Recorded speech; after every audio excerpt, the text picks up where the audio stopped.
Assalamualaikum warahmatullahi wabarakatuh. Teman-teman, video ini adalah video bedah atau review toko yang ke-51. Jadi bedahnya dari sisi front end ya teman-teman, alias dari sisi yang kita sama-sama lihat. Yang sebenarnya ini studi kasus sih, studi kasus buat saya yang saya bikin kontennya. Jadinya secara pribadi konten ini saya suka karena sambil menyelam minum air. Tapi ini dari sisi front end ya, jadi kita nggak studi kasus dari sisi seller center atau laporan keuangan atau apalagi dashboard Facebook Ads, karena ini dari sisi front end alias dari sisi depan. Jadi kalau yang mau di-review tokonya boleh cek di Google Form-nya di ganirozaki.com, atau yang berbayar juga boleh. Nah, kalau yang berbayar itu dari back end juga, dari seller center, bisa dari dashboard Facebook Ads atau dari laporan keuangan. Kenapa bayar? Karena saya melakukannya tidak sendiri, satu, dan kedua itu di bedahnya insya Allah mendalam. Jadi kami butuh 2 sampai 3 hari untuk membedah tokonya. Nanti kami sampaikan ke Anda bagaimana penemuan-penemuan kami yang harapannya bisa dapat insight. Dan kemungkinan besar Anda juga sudah tahu sebetulnya. Tapi paling tidak validasi pemikiran Anda sehingga jadi lebih mantap, lebih yakin. Oke, silakan cek aja di ganirozaki.com. Insya Allah segmen ini setiap Senin jam 19.30 saya upload insya Allah. Kita mulai langsung untuk minggu ini. Yang akan saya review namanya Zita Outfit. Zaita atau Zita ya namanya dipanggilnya, disebutnya. Ini tokonya mana tadi, mana nih, Zaita Outfit. Dia alhamdulillah dia 263 ulasan, 6 tahun lalu gabung. Ulasannya 263, dikit banget, serius dikit banget. 6 tahun soalnya, 6 tahun berarti setahun aja cuma 50 ulasan. Setahun 50 ulasan, kurang dari 50 ulasan berarti setahun kurang lebih ya kan.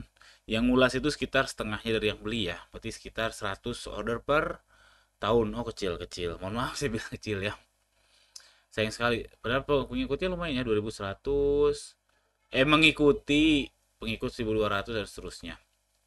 Ini tokonya, Instagramnya mana tadi, Instagramnya ini followersnya lumayan tapi engagementnya ya cukup kecil lah.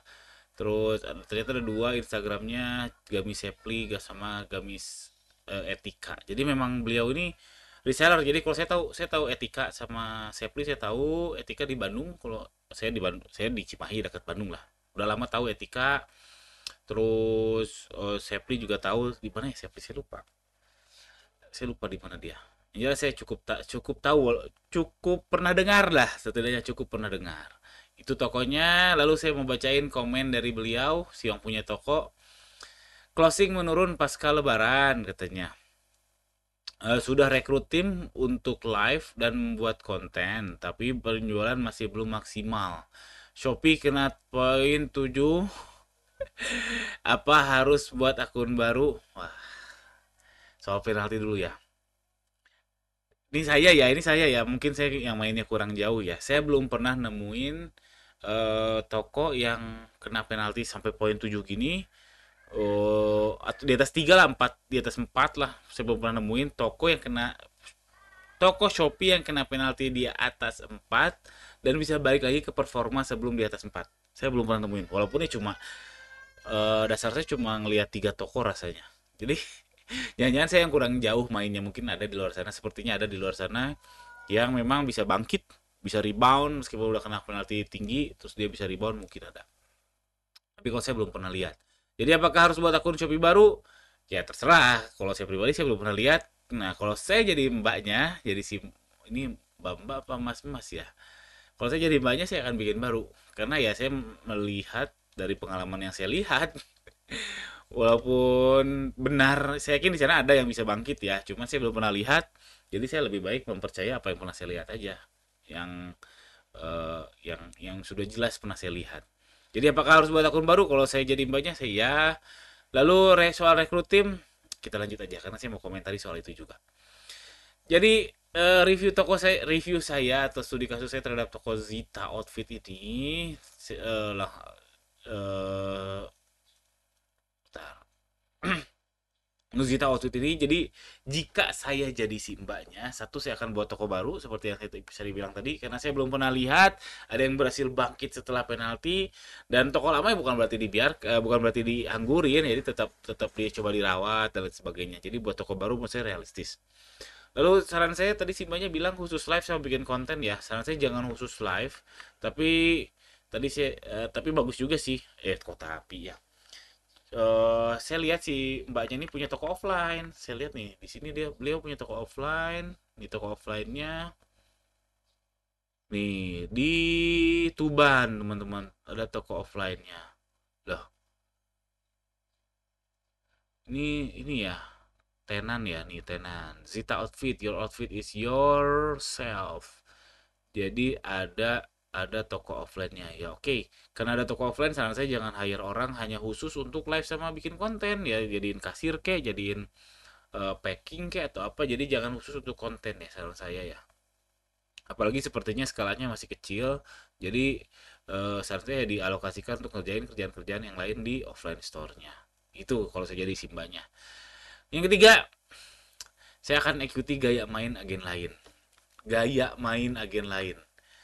Jadi kan Etika terus si Sepli ini kan reseller ya. Jadi ada yang pusatnya, ada yang agennya dan seterusnya. Saya akan cari kepo-kepoin agen-agen yang lain yang jualan di Shopee, jualan di TikTok, jualan di apa.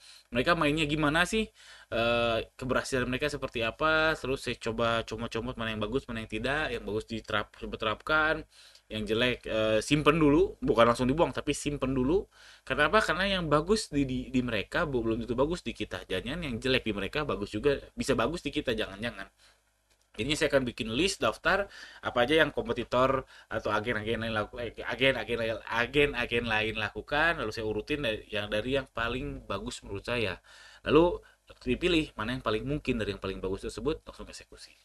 Contohnya misalkan ternyata jangan-jangan si agen agen dari Semarang misalkan dia live tiap hari, live Shopee tiap hari. Aduh, saya nggak punya kemampuan untuk live tiap hari. Ya udah, itu skip. Atau jangan-jangan agen dari Surabaya misalkan.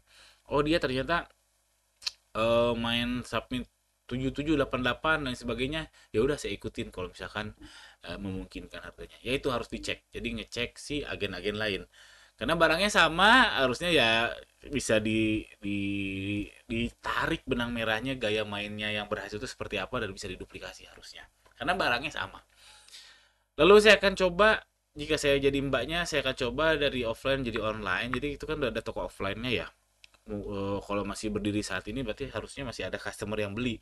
Nah, yang customer yang beli saran saya dikasih voucher aja, kasih voucher Shopee biar nambahin bulasan-bulasan di Shopee. Jadi nggak 263 banget lah nambah-nambah. Jadi kan lumayan sehingga algoritma lebih suka atau mungkin ke toko yang baru.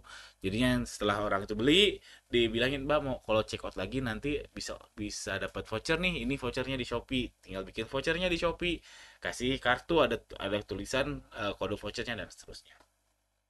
Lalu yang terakhir yang akan saya lakukan daripada hanya fokus ke Etika atau Sepli kan banyak brand-brand lain ya dan ngelolanya mungkin sama aja. Saya nggak tahu ini nyetok atau enggak, cuman eh, gaya jualannya sama aja. Produknya sepertinya ada diferensiasinya dari tiap brand, tapi jualannya menurut saya sama aja. Tools-tools yang dilakukan sama aja, customer personanya sama aja dan sebagainya. Ya kenapa nggak jualan juga yang lain kayak misalkan Aulia Fashion tuh lumayan gede juga. Nibras juga gede, Nibras di Jogja kalau nggak salah. Nibras sama Jogja jauh nggak ya? Ya intinya ya kenapa nggak coba jualan yang lain juga aja gitu. Jualan Nibras, Aulia Aulia Fashion atau yang lain-lain. Gitu buat mbaknya. Itu aja sih yang saya bisa komentari tentang toko Zeta Fashion. Mudah-mudahan ada insight menarik. Kalau tidak ada mohon maaf. Kalau ada mudah-mudahan bisa dipraktekkan. Ya, jangan lupa subscribe. Assalamualaikum warahmatullahi wabarakatuh.